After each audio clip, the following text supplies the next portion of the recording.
Hello friends, welcome back to my channel. Indoor ಪ್ಲ್ಯಾಂಟ್ಗಳನ್ನು ನಾವು ಸಾಮಾನ್ಯವಾಗಿ ಬಾಲ್ಕನಿಯಲ್ಲಿ ಇಟ್ಕೊಳ್ತೀವಿ. ಆ ಇಂಡೋರ್ ಪ್ಲ್ಯಾಂಟ್ಗಳನ್ನು ನಾವು ಹೇಗೆ ಕೇರ್ ಮಾಡಬೇಕು ಮತ್ತು ಅವುಗಳಿಗೆ ಹಾಕುವಂತಹ ಗೊಬ್ಬರ ಯಾವುದು ಅನ್ನೋದನ್ನು ನಾನು ಈ ವಿಡಿಯೋದಲ್ಲಿ ತಿಳಿಸ್ಕೊಡ್ತಾ ಇದ್ದೀನಿ. ನನ್ನ ವಿಡಿಯೋವನ್ನು ಹೊಸದಾಗಿ ನೋಡ್ತಾ ಇರೋರಿದ್ರೆ ಸಬ್ಸ್ಕ್ರೈಬ್ ಮಾಡ್ಕೊಳ್ಳಿ. ಇಷ್ಟವಾಗಿದ್ದಲ್ಲಿ ಒಂದು ಲೈಕ್ ಕೊಡೋದನ್ನು ಮರಿಬೇಡಿ. ಫಸ್ಟು ಈ ಗಿಡಗಳನ್ನೆಲ್ಲ ನಾನು ಕೆಳಗಡೆ ಇಟ್ಕೊಳ್ತೀನಿ. ಮತ್ತು ಅದರಲ್ಲಿ ಹುಲ್ಲು ಅಥವಾ ಬೇರೆ ಕಳೆ ಗಿಡಗಳೇನಾದರೂ ಬಂದಿದ್ರೆ ಎಲ್ಲ ಕಿತ್ತಾಕ್ಬಿಟ್ಟು ಅದನ್ನು ಎಲ್ಲ ಮಣ್ಣೆಲ್ಲ ಲೂಸ್ ಮಾಡ್ಕೊಳ್ತೀನಿ. ಈಗ ತೋರಿಸ್ತಾ ಇರೋದು ಇಂಡೋರ್ ಪ್ಲ್ಯಾಂಟ್ಸು. ಇದನ್ನು ನಾನು ತುಂಬ ದೊಡ್ಡ ಪಾಟಲ್ಲಿ ಹಾಕಿದ್ದೆ. ಎಲ್ಲ ತುಂಬ ಹರಡ್ಕೊಂಡು ಬಂದಿತ್ತು. ಅದನ್ನು ಈ ಪ್ಲಾಸ್ಟಿಕ್ ಕವರೆಲ್ಲ ಹಾಕಿಟ್ಟಿದ್ದೀನಿ. ಈಗ ನನ್ನ ಗಿಡಗಳಿಗೆ ಯಾವ ಗೊಬ್ಬರ ಹಾಕ್ತೀನಿ ಅಂದರೆ ಪ್ಲ್ಯಾಂಟ್ ಫರ್ಟಿಲೈಸರ್ ಪೆಲೆಟ್ಸ್ ಅಂತ. ಇದನ್ನು ನಾನು ಅಮೆಝಾನಲ್ಲಿ ಆನ್ಲೈನ್ನಲ್ಲಿ ಬುಕ್ ಮಾಡಿ ತರಿಸ್ಕೊಂಡಿದ್ದೆ. ಈ ಗೊಬ್ಬರವನ್ನು ಹಾಕೋದ್ರಿಂದ ಗಿಡಗಳು ತುಂಬ ಹೆಲ್ದಿಯಾಗಿ ತುಂಬ ಚೆನ್ನಾಗಿ ಹರಡ್ಕೊಂಡು ಬರ್ತವೆ. ಗಿಡಗಳು ಕೂಡ ತುಂಬ ಚೆನ್ನಾಗಿ ಹೆಲ್ದಿಯಾಗಿ ಬರ್ತವೆ. ಹಿಂದಿನ ಸಾರಿನೂ ಕೂಡ ನಾನು ಇದನ್ನೇ ತರಿಸ್ಕೊಂಡಿದ್ದೆ. ಗಿಡಗಳೆಲ್ಲ ತುಂಬ ಚೆನ್ನಾಗಿ ಬಂತು. ಹಾಗಾಗಿ ಮತ್ತೆ ಅದನ್ನೇ ನಾನು ತರಿಸಿ ಹಾಕ್ಕೊಳ್ತಾ ಇದ್ದೀನಿ ಗಿಡಗಳಿಗೆಲ್ಲ.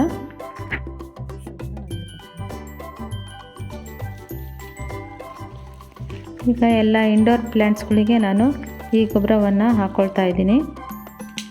ಏನಿಲ್ಲ, ಸ್ವಲ್ಪ ಮಣ್ಣನ್ನು ಕೆದರಿಬಿಟ್ಟು ಅದರೊಳಗಡೆ ಗೊಬ್ಬರವನ್ನು ಹಾಕಿ ಮುಚ್ಚಿದರೆ ಆಯಿತು. ಆಮೇಲೆ ಸ್ವಲ್ಪ ಅರ್ಧ ಚಮಚಷ್ಟು ನೀರನ್ನು ಹಾಕ್ಕೊಳ್ತೀನಿ. ಈ ಥರ ಸ್ಪೈಡರ್ ಪ್ಲ್ಯಾಂಟು, ಮನಿ ಪ್ಲ್ಯಾಂಟು, ಎಲ್ಲ ಇಂಡೋರ್ ಪ್ಲ್ಯಾಂಟ್ಸ್ಗಳಿಗೂ ನಾವು ಈ ಗೊಬ್ಬರವನ್ನು ಹಾಕ್ಕೊಳ್ತಾ ಇದ್ದೀನಿ.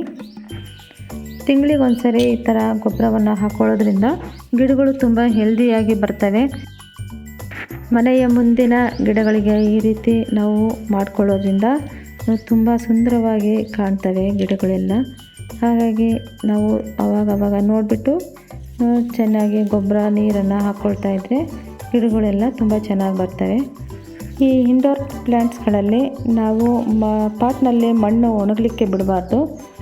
ಆಗಿಂದಾಗೆ ನೋಡಿಬಿಟ್ಟು ಯಾವಾಗಲೂ ಸ್ವಲ್ಪ ಹಸಿಯಾಗೇ ಇರಬೇಕಾಗುತ್ತೆ ಈ ಇಂಡೋರ್ ಪ್ಲ್ಯಾಂಟ್ಸ್ಗಳು.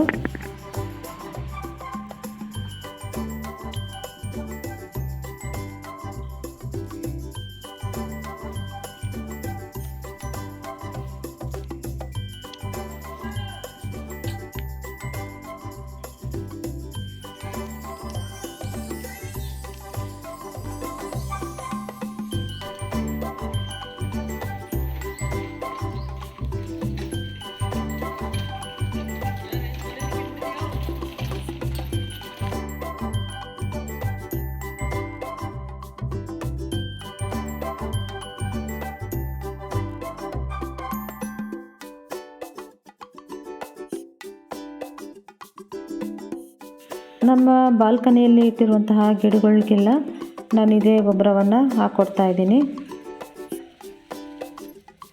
ಮತ್ತು ಇದರಲ್ಲಿ ಏನಾದರೂ ಈ ಮನಿ ಪ್ಲ್ಯಾಂಟ್ಸಲ್ಲಾಗಲಿ ಬೇರೆ ಗಿಡಗಳಲ್ಲಾಗಲಿ ಈ ಥರ ಒಣಗಿರೋಂಥ ಗಿಡಗಳಿದ್ದರೆ ಅವನ್ನೆಲ್ಲ ಆವಾಗವಾಗ ನೋಡಿಬಿಟ್ಟು ತೆಗೆದು ಹಾಕ್ಬಿಡಬೇಕು. ಇಷ್ಟೆಲ್ಲ ಕೇರ್ ಮಾಡಿದರೆ ನಮ್ಮ ಬಾಲ್ಕನಿಯಲ್ಲಿ ನಮ್ಮ ಮನೆಯ ಗಿಡಗಳು ತುಂಬ ಸುಂದರವಾಗಿ ಕಾಣುತ್ತವೆ. ನೋಡಿ, ಇದು ಮನಿ ಪ್ಲ್ಯಾಂಟನ್ನು ನಾನು ಮನೆ ಒಳಗಡೆ ಇಟ್ಕೊಂಡಿದ್ದೀನಿ. ತುಂಬ ಚೆನ್ನಾಗಿ ಬಂದಿದೆ.